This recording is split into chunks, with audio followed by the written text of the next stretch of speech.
Thanks for joining us. Today we're going to be tying Amy's ant and a size 10. This is a classic stonefly or terrestrial imitation based on the size and color. A lot of different options here. This thing works on picky tailwaters when there's stonefly hatches, works on freestones, can be a hopper, can be all sorts of different stoneflies. Super diverse pattern, super buoyant, great dry dropper option. Especially when it's heavily hackled. So what we have today on the vise is a Tiemco 5263 in a size 10. It's a 3X long hook, 2X heavy thread. We'll be using UTC 6/0 in black. Nice heavy thread you can yank on pretty hard here with the different foam and hairs we'll be using. So we're gonna get this started just by attaching the thread about 2 eye lengths back, snip it off close, and we're just going to take this right to the back, build up a little thread base here,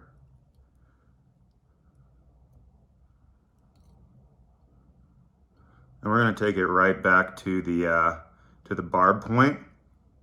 Here we're going to attach our first color. We're doing the red version today, which is really more of a light pink.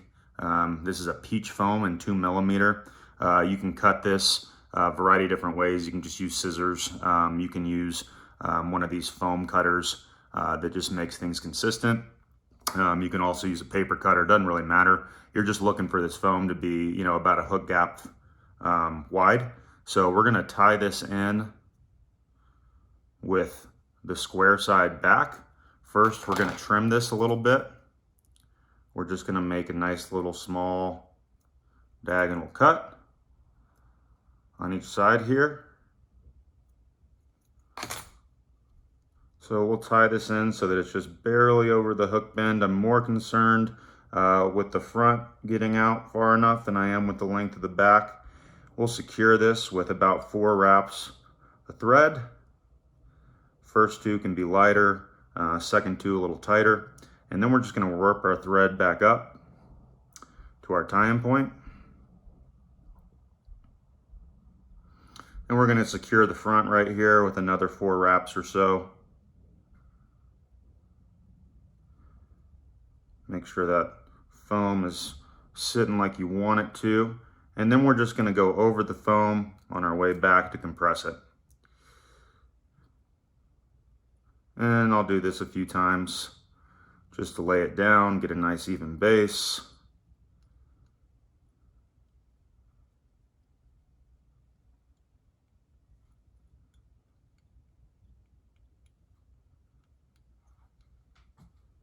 All right, so the next thing we're gonna do here is we are going to tie in our hackle on the red or the black version. We use a grizzly hackle here instead of the brown hackle that you use on the more traditional olive color. All right, so our next step here is we're gonna tie in our hackle and our chenille. As I mentioned before, we have some grizzly hackle here. You want this to be anywhere from a hook gap in length to 1.5 times a hook gap. So we'll just put this on here really quick, make sure it looks good. Yeah, it's right at about a hook gap. That's about where I like it. Now when you tie this in, you want to tie the shiny side out, dull side in, and that's going to allow us to wrap this so that the hackle is facing backwards the whole time. If you don't do it that way, you're going to have a bunch of hackle feathers trapped when you get towards the front. Now we're going to tie in our red crystal chenille right here. And we're just going to strip a small bit to use as the tie-in point.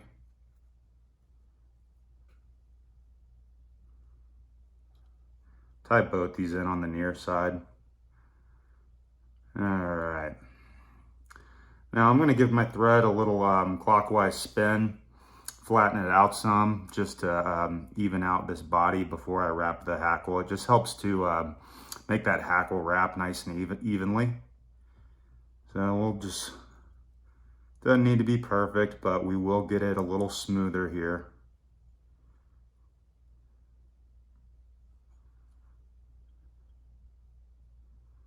All right, you can kind of see that body's pretty smooth at this point. So first thing we're going to do is we're going to wrap the hackle. We're going to wrap the chenille first. Sorry. Basically one wrap, just right butt end against the previous.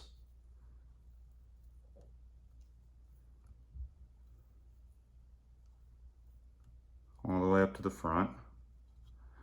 Capture that with just 2 wraps right here. Trim it nice and close. All right, now we're going to wrap the hackle. So as I mentioned, we want to make sure that the shiny side is facing us and that it stays that way. I really like a heavily hackled Amy's ant. So I basically put each wrap up to the last one or close to it, just to make it really nice and flamboyant so it can be a great fly for a dropper.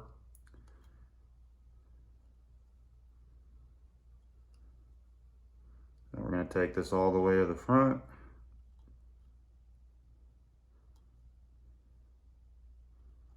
And I'm going to capture it.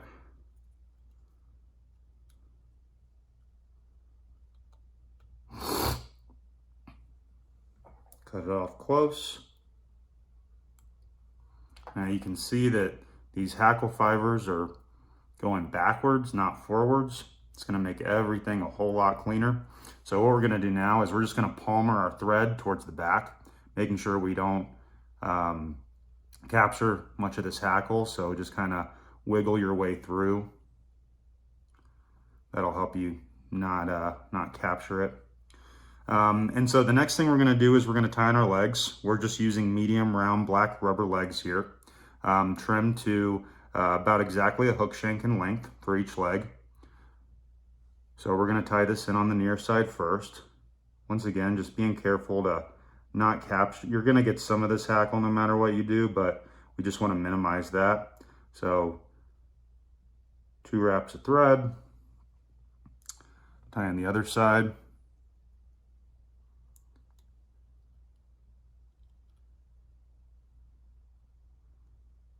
Make sure those are where we want them.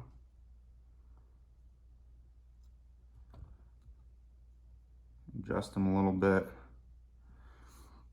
All right, so next thing we're doing here after those legs is we are tying in the overbody. This is just black foam.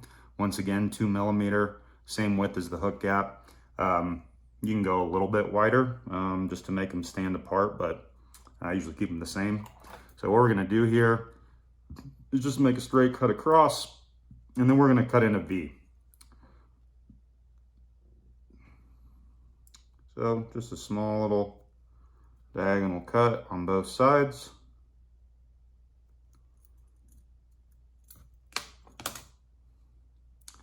And I've got a nice little V here. I actually really did a terrible cut. Let's fix that. Much better. We want this to be slightly longer than the underbody, not much, but just a little bit. Put it right on top of your hackle. And then we're going to secure this with about 4 wraps. Once again, first 2 can be pretty loose. And then we'll hunker down on the second 2 and really tighten that up. So just like we did before, we're now going to palmer our thread forward, doing our best not to capture any of this hackle. Just kind of wiggle it through there, right back to our tie-in point. Now we're going to secure the front of this foam right on top of where we secured the front of the underbody. So I've got 2 loose wraps there. Now we do need to make a little bit of space right here to tie in our underwing and our wing. So we are actually going to make a little gap in this foam. So there's some space here. You can see that we've got a little bit of a gap there that gives us enough room to tie that in nice and tight. I'm going to give myself a little bit more here just to make things easier for the video. All right, so next thing we're doing here is we are going to tie in our underwing. That is Rainbow Sparkle Crystal Flash. Gives it some nice shine, some nice flash. This really is a great attractor piece to the fly. So here's our Pearl Crystal Flash, really cool looking material, the Rainbow Crystal Flash. We're gonna grab somewhere around 20 strands of this stuff. I don't count it, I just eyeball it, get a general idea here.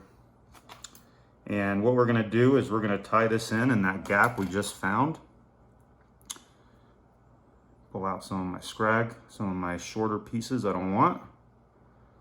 So we'll just secure this right here.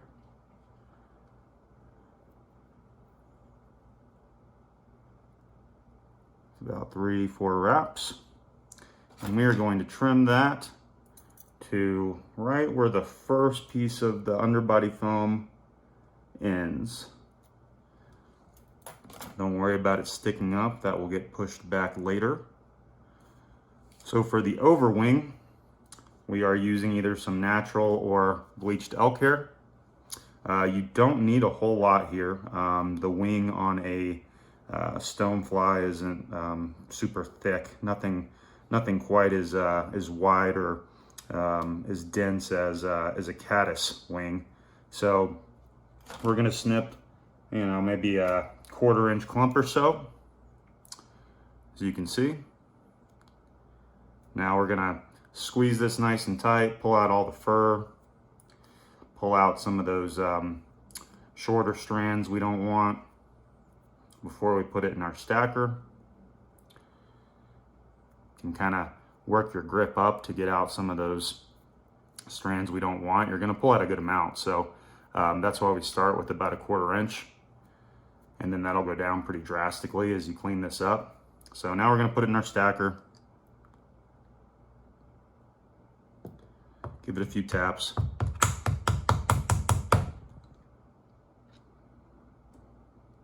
Got a nice even clump of elk hair.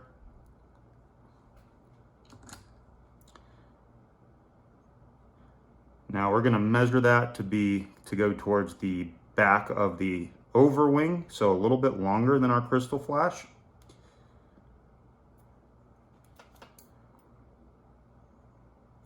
Gonna cut it nice and even, like so. I'm gonna do a loose wrap, one more loose wrap. On the third one, we're gonna pull that tight towards us, and that'll help lock in that elk hair.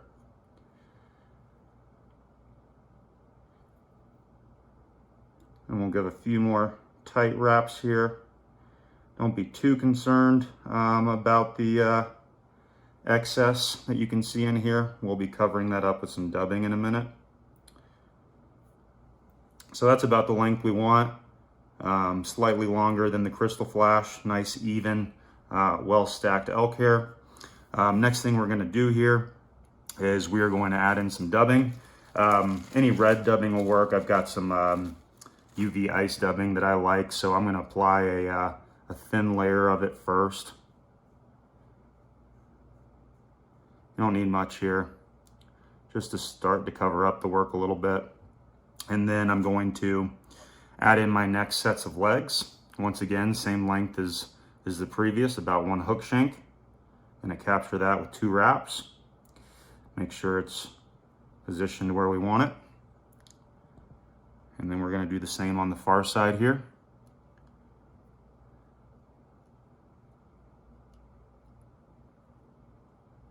Those are pretty even.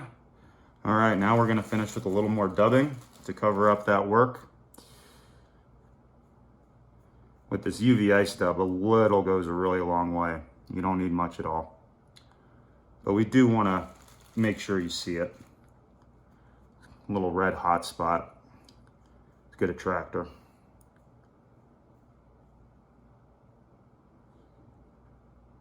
When you're doing this, look at your fly from all angles. If you're just looking at one side, you're gonna miss some spots that you wanna cover up. You'll probably have to dub this a few times.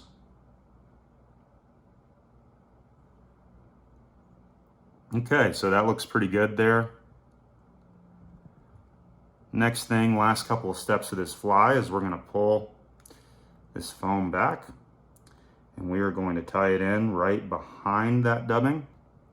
And as you can see, that pushes everything back. That's why we're not worried about that earlier in the process. So we're just going to capture that with 2 or 3 thread wraps.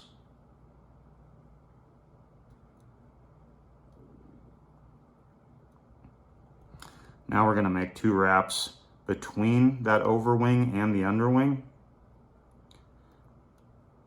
This will just help them stay separated.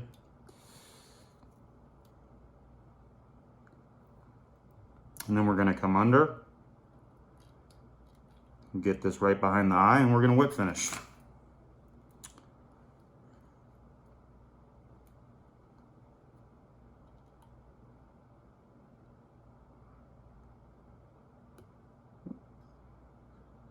Rubber legs are always fun. You have 4 turns here. Make sure that's nice and tight. Got a good whip finish there. Cut it close.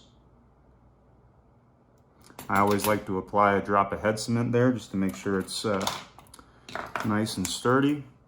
Now we're going to cut this next portion here. About a hook gap.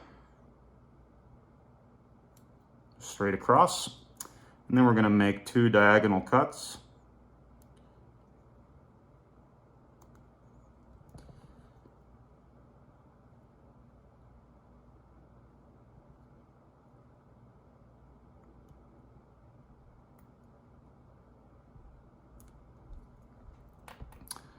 And that's all there is to it. I'm going to adjust your legs a little bit. Another thing that I like to do with these, just to make them a little more durable, is after I have tied in the underwing and the overwing, the Crystal Flash and the elk hair, I'll put a drop of Crazy Glue, Zap-A-Gap, whatever, Gorilla Glue, anything like that. Put them right on top of the under and overwing. That'll really help make sure this thing lasts long. Same with that head cement where you whip finish. And that's all there is to it. It's a really simple pattern. It's not hard to tie. It's extremely effective. It takes a little bit of time, just some getting used to, but that's Amy's Ant. Hope you enjoy. Thanks for watching.